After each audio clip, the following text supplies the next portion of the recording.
Welcome. Thanks for joining me again today for an asana a day. Today's pose is Śavāsana. I would argue that it is the most important pose. Śavāsana is about deeply resting and nourishing our nervous system. It also has a part to play in moving towards a state of meditation in that we learn something called pratyahara, a withdrawal of the senses. So it prepares us for the meditative state. But it's also just a really important pose to practice at the end of your asana practice to allow your nervous system to integrate the practice you did and to rest. We also use Śavāsana after pranayama practice. So if you're working with the pranayama practice, probably already you know about Śavāsana. But a great place to start is just after your asana practice.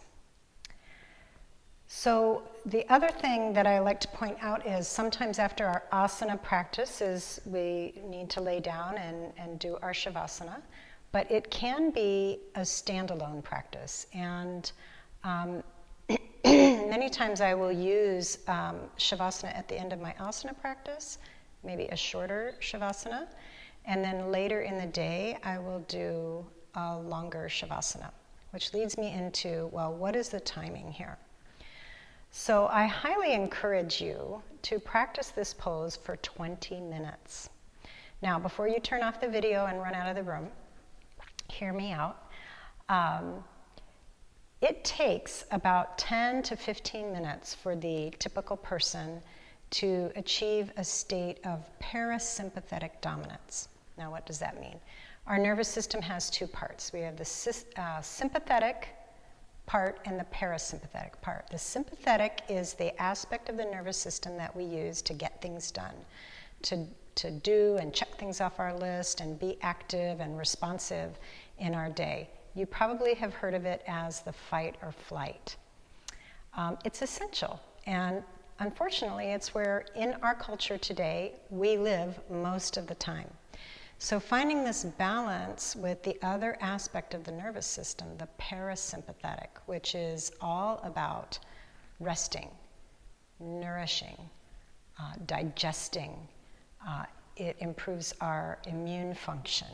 It allows all of those involuntary actions of the body to operate at their optimal. So it's essential to be rested and to be in a rested state, meaning your nervous system is not on alert, in order for those parts of the body to do their job optimally.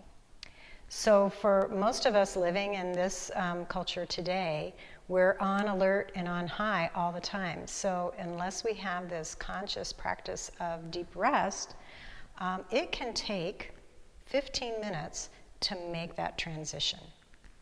So if we lay down in Śavāsana and we just stay there for 5 minutes, you might feel a little rested, but you didn't really achieve parasympathetic dominance. So that's why I encourage the 20 minutes, but please don't let the timing deter you from trying. I'm going to show us how to set it up today, and with that setup, once you get into it and try it out, you may really realize like 10 minutes feels just like barely enough. 15 minutes, wonderful, 20 minutes, delicious. So give it a try. I am going to show you how to do it with all of these props. I'm going to show you how to use the props and also how to create props for yourself. But just remember, after a vigorous asana practice, you might just find lying down on the floor, just flat, is a good place to start. Just kind of incorporate that after you do a physical dynamic practice, lie down afterwards. And that's really where most of us start with Śavāsana. And then as we begin to create more support for ourselves and really see the benefit of these supports and how it directly affects the nervous system, then you are going to want to start putting a prop under your head, propping up the legs, and so on and so forth, because it just really holds you and allows you to be in that rested state, especially if you find resting difficult. The more that support you have, the more the body can let go, the more difficult it is to hold on to a state of agitation or anxiety.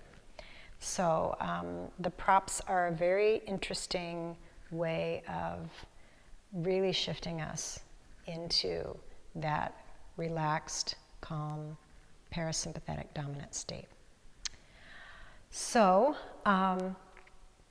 the other thing that I'm going to do at the end of this video is show you how to come out of the pose.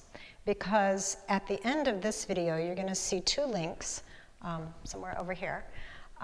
One is how to use items that you have in your house, blankets, towels, books, those kinds of things, to create your own yoga props if you don't have a bolster or have these nice thick blankets.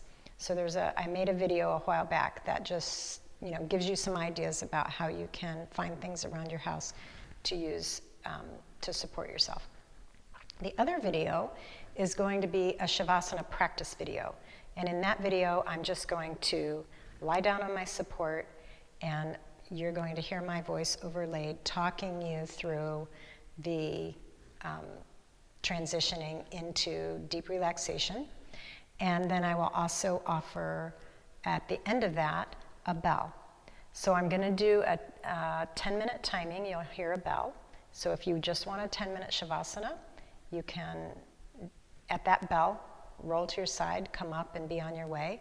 There'll be another bell at 15, and then a bell at the end, 20 minutes. So if you plan to practice for 10, 15, or 20, you have those different timings. If you're there for the long haul, the first two bells, you just kind of hear them, but you don't really respond. But then when you hear that last bell, that's your signal to come up. And I will not be necessarily describing in detail how to come up for the 10-minute and the 15-minute timing, because I don't want to disturb those people who want to stay for the full 20 minutes. But I will show that here so you know how to do that. All right, so let's just get started. What I have today, obviously you can see I have a nice blanket for warmth on the floor. Being warm is an essential part of being able to relax and let go. So find a spot where you can be comfortable and nice and warm. I'm going to use a blanket to support my head and neck. And as I said, you can use towels if you have some nice thick bath towels. And for your head, really, if you had a pillow that you really like, you could even use that. Then I have a little blanket roll down here, and that little roll is going to be for the back of my ankles. And that's optional, but I will show you how to do that. Then I have a bolster, and I have it propped up on a block. And this is going to be where my knees rest, and so my calves are going to come down this way. You can certainly play around with this. You could prop it this way, all right? And maybe you don't have a block and a bolster, and you just have a roll of towels. Certainly, you can just use this underneath your knees. Having it tipped is just a little bit more delicious, all right? So all of these little things are just kind of taking it to the next degree. As I said before, you can simply lay flat on the floor, and I actually encourage you to try that. Just lay down on the floor and notice how that feels. How does your head and neck feel? How do your shoulders feel? How do your arms feel? How does your torso and your back feel? How do your hips feel? How do your legs feel? So that once you start setting up these supports, you have a really interesting contrast comparison. Okay, so a bolster, a roll of blankets here. This is going to support my legs. This could, again, just be a towel, or if you have a blanket, and I'm just rolling it up, and I'm going to place that under my ankles, the back of my ankles, on top of that. All right? This is a blanket to cover up with because, again, being warm is important. And then I have 3 hand towels. 2 of them are going to be support for my hands, and I'll talk about that in a moment. And then the last one is going to be a cover for my eyes, because another important aspect about being able to relax is a sense of darkness. Some people like to put an actual eye bag on with a little bit of weight, and that feels really good. That kind of triggers an optic nerve directly into the parasympathetic nervous system, like, okay, it's time to chill out. So that can be really helpful. I have just come over time to really like just a little light covering over my eyes, kind of like creating a little cave, and the fact that it kind of hangs down over my ears also kind of creates that cave-like, womb-like, quiet and dark. So just find something like that. And some people don't like anything over their eyes, and that's completely fine, but it's nice to not have like the light shining in your face. So that light will kind of keep you a little bit on alert. Okay, so, and you know, probably I don't need to say this, but a quiet space, you know, so turning off your phone, taking off a watch, taking off your glasses. They don't make noise, but you know, our glasses are about looking, so just kind of taking them off to really commit to, right now I'm really going inward. I don't need to have glasses on to look outward. And just kind of creating a quiet, warm, dark stillness for yourself, right? So those are 4 important parts to creating a really delicious and effective Śavāsana. Okay. So, probably of all of these things, the most important prop would be the one under your head. Because if your head isn't comfortable, it doesn't matter how yummy all the rest of these things are, you are not really going to transition into a relaxed state. So the head support is essential. And as I said, you could use a little pillow. Just a folded blanket works great, and I'm going to demonstrate a little, kind of a fancy little setup, but as I'm saying, you can just tuck something under your neck and head. If you want to play with this just a little bit further, I like to take a blanket folded not quite in half. So you can see I have that little piece at the end here. And I put the tops of my shoulders on that, right? And then you'll see me as I lay down. I'm going to tuck this little piece underneath, low down on my neck. And then I curl all the edges under, away from me toward the floor. And you'll see me do that when I lay down here in a moment. And so that it creates really a little nest around the shoulders, the neck, and the head. So you can try that. Sometimes that's easier to learn in person, like if you came to the studio and I can directly show you that. But you can try that on your own. And then if just putting a little pillow or a blanket under your head and neck is good enough, then just go for that. Okay. So then we have this for the knees and the little roll underneath the ankles. So when I get into this, I set up by getting this part set up first, right? I've got the knees at the peak of the bolster, and then I put this underneath. Now, that can certainly it doesn't have to be there. If your legs are flat, for some people, the pressure of the back of the heel on the floor kind of just sort of gets a little aggravating. Like it can start to, kind of like the Princess and the Pea, there's just this little thing where that pressure for some people is really uncomfortable. So that's why for you, if that's the case for you, having this little roll underneath your ankles can be really nice. All right, so I set that up first, and then I lay down. And I'm situating myself so that my shoulders go on this little piece here at the end. Right.